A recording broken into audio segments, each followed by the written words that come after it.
Okay, so plants also have hormones that control everything they do. Okay, they don't have a nervous system because they don't need to move anywhere. So they don't need a quick, rapid response to things. That's why they just have hormones that control how they're going to grow and things like that so that they can respond to their environment the correct way.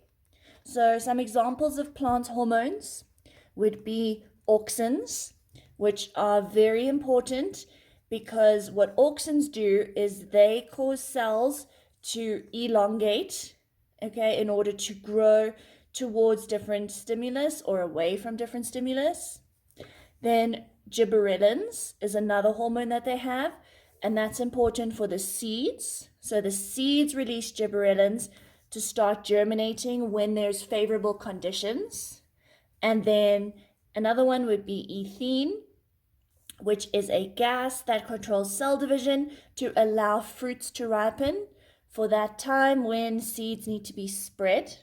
Okay, so those are just three different examples. The main one that we need to focus on is auxins. So auxin is super important because it controls a tropism. So now a tropism is a response to the stimuli that could either be phototropism, which is a response to sunlight, or gravitropism, which is a response to gravity.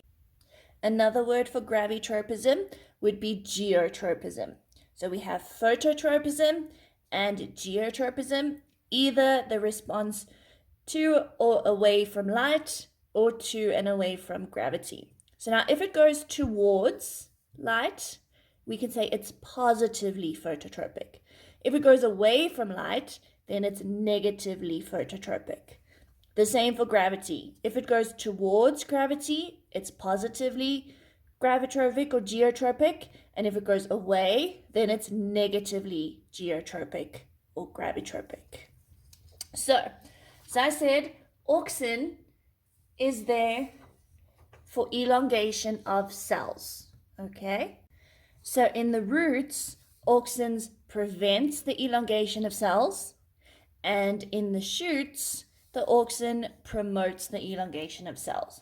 So what that means is if you have a cell for your plant cell with everything in it, and there is auxin, what that's going to do is it's going to cause the cell walls to get longer, and that cell is going to elongate, meaning it's going to get longer and bigger. So wherever there's a lot of auxin, those cells are going to elongate. And if it's in the roots, auxin is going to stop that from happening. And if it's in the shoots, auxin is going to cause that to happen. So if we look at phototropism, okay, in your plant shoots, so what's going to happen is in the tip of the plant shoot, at the very top, we have cells or an area that makes auxin, and then it distributes that auxin down the plant.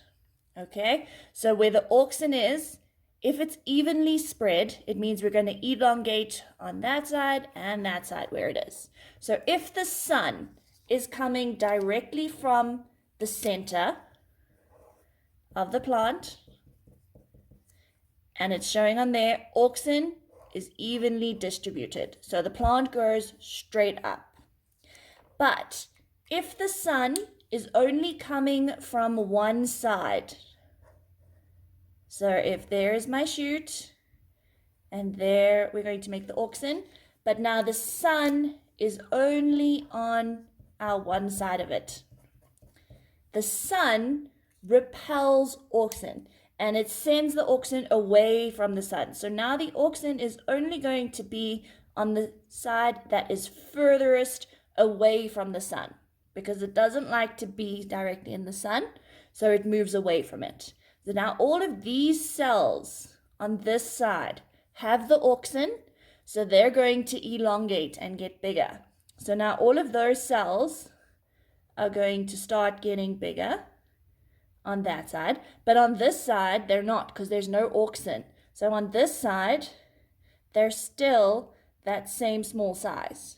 So what happens is the cells on this side elongate and the plant starts growing towards that one side because those cells get bigger and these ones stay the same.